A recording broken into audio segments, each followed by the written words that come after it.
On today's video, Kingdom 19 is invaded and people getting zeroed all over the place as a group of players decide to hop around kingdoms, burning everything they see and changing the landscape of Rise of Kingdoms as well as the way Rise of Kingdoms is being played. In this video, we're going to talk about that, how it happened, what happened, how this kingdom went one day from waking up this morning thinking all's good to burning up in flames, flags burning, emergency requests for migration coming in the ROK group, and much more. So sit back, slap a like on the video.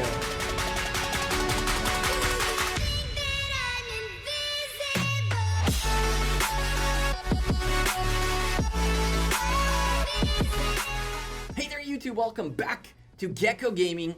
This dude must have had billions of resources because they kept hitting him for like 20 minutes with sieges and everything along the way.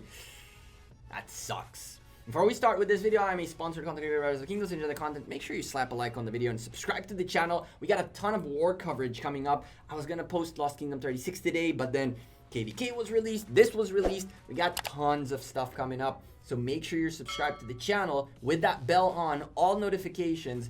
Tomorrow, 5 p.m. UTC on Friday, we're gonna stream some Among Us and play with you viewers and the members of the channel, getting priority into the lobby. So if you want to come hang, make sure you're there tomorrow. And on Saturday, we'll be streaming and talking a lot about the new KVK. But now, let's land in Kingdom 19, which for the record, this is from a few hours ago. This story is very important to get it out now that it's fresh before more of you fall for this.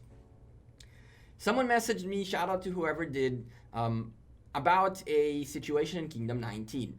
An emergency request for any Russian player willing to do the new KVK in Kingdom 19 was made in the Rise of Kingdoms group as a group of Koreans dropped into Kingdom 19 and started burning everything. Now, in games like Rise of Kingdoms, of different games that are like Rise of Kingdoms, this is a very common thing.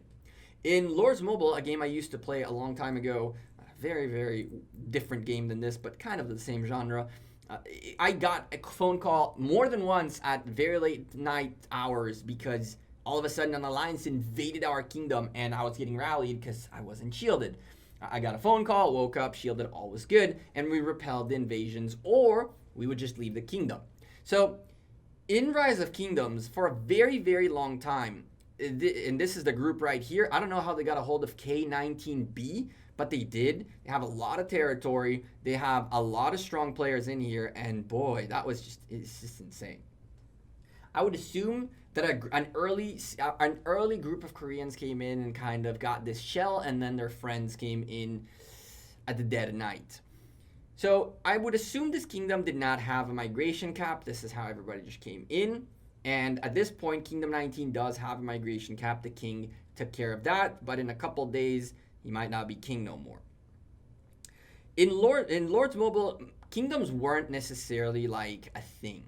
Our alliance, which was one of the biggest ones back in the day, the only reason we stayed in our kingdom for so long was because our leader was very emotionally attached to the kingdom, which we didn't get. But once she realized it's not that big of a deal, we used to migrate quite often as a full alliance.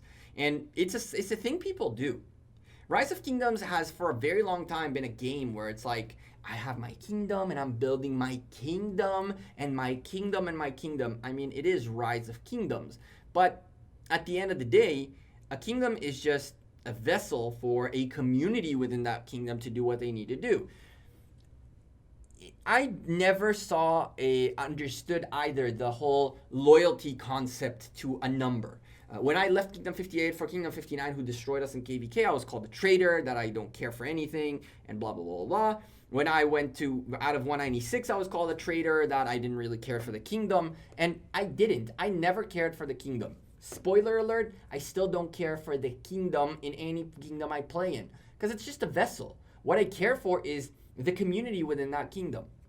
If Rise of Kingdoms was a game where migration was much cheaper, or at least cheaper, and you could migrate without Imperium happening, I would have much rather see a group like JWM hopping around, burning anything just for the fun of it every month, migrating, than sitting in Kingdom 59 and gathering and hunting barbarians for the one day a month, one day every 3 months worth of a little bit of fighting, right? And so a group of Koreans organized up, made like a post on Reddit that they plan to invade a certain kingdom within sometime in November. Who wants to come in? Essentially, they invaded and just start having fun, burning stuff and fighting. And they're destroying. Look at this, like a full alliance. All of their territory is gone. Looks like someone really from the inside destroyed a bunch of these flags. I think that that's what happened. I'm not so sure what all happened in here, but I can tell you a group of Koreans organized, hopped in here, and are burning everything just to have some fun. Quite frankly, I love this. I really, really, really do. I feel bad for Kingdom 59, and I feel bad for the community of Kingdom 59 that were trying to build their community within that kingdom. But reality is, we cannot keep playing a war game where you farm 2 months to fight 10 hours, and then you stop, go farm again, right? Like, or better yet, a war game where if you're someone who has a good Osiris team, then sure, you go to Osiris League and that's nice, right? But still, that's not war. This changes a little bit the way Rise of Kingdoms is played, because a lot of kingdoms that I knew that did not have a cap on migration now do. If you don't know, Rise of Kingdoms allows the king to cap the power of a player that can migrate within the kingdom. So if your kingdom's migration cap is 25 million, anyone under 25 million can just come in. Anyone above cannot come in without that cap being lifted. You can have, I believe a cap for 25, 35, 45, 55 mil power, and then no cap. And so this kingdom, I'm assuming, had a no cap situation, and these guys just invaded.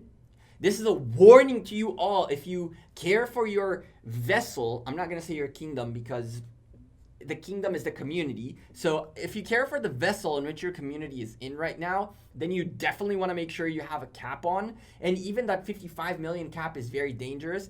My jumper account is 56 million power, and it has about 1.2 million tier 5s, and then a Takeda, a bunch of tier 4s too. I can literally get 180, 190,000 T5s in the hospital and go to a kingdom that's an Imperium to get 50 people like that, and we destroy anything within that kingdom, right? And so this is a warning to you all. There are groups in Rise of Kingdoms that are changing the way Rise of Kingdoms is being played, and you do not wanna fall for this. Make sure your king is setting a cap, and make sure that if you're lifting the cap, you're bringing it back in case you're letting someone migrate in.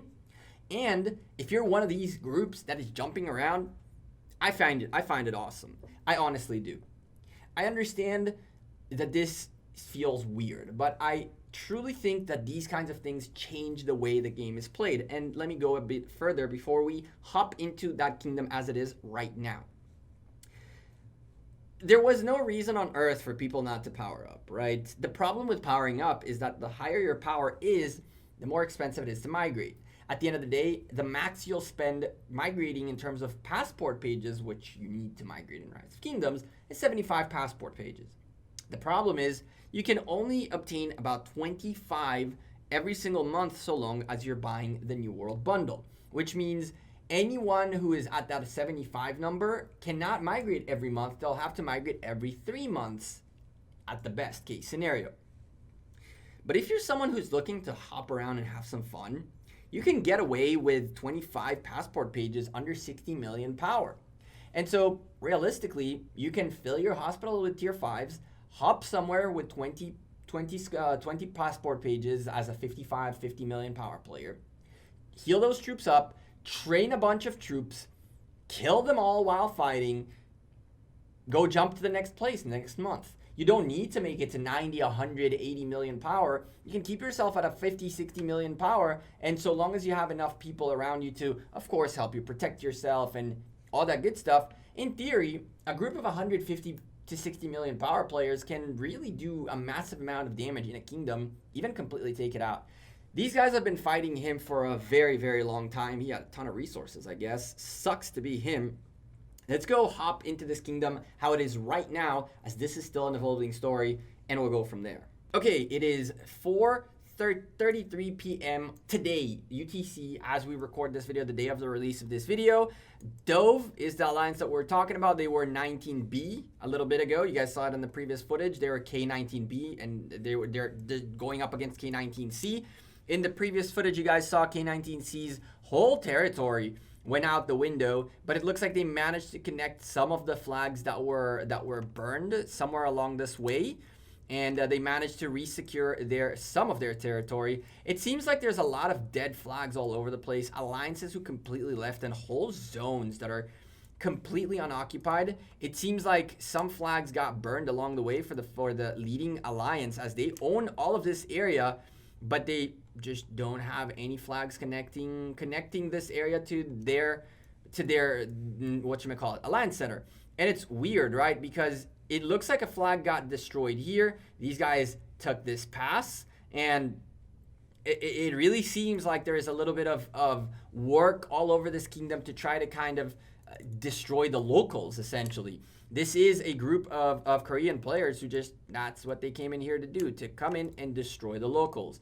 And I mean, again, I like this. This is a different way of playing Rise of Kingdoms, and it's one that we all should be worried about because it could hit our kingdom too. The Doves, aka we are good pigeons. I don't know about good. Well, good pigeons, they probably are, as they hopped around kingdoms. But yeah, or if you guys want to keep up with this kingdom and what's going on, make sure you come in here. Kingdom 19, this is a developing story. If I get more news about what's going on in here and a better explanation, I'm totally down to discuss this even further on Saturday's stream, 4 p.m. UTC, Rise of Kingdom stream. Again, we'll be streaming tomorrow, Friday, 5 p.m. UTC, Among Us, with you viewers and the members of the channel. Members do get priority into the lobby. It should be a lot of fun. And yeah, for now, I'm Gekko. I'm out of here. I appreciate every single one of you. Drop the like on this video. Subscribe to the channel. Join our Discord. If you want to come play Among Us with us, make sure you're in my Discord. And in the community chat, tag me. Tell me you want to play. I'll make sure you have the roles. And I will see you all sooner rather than later. Have a good one. Peace.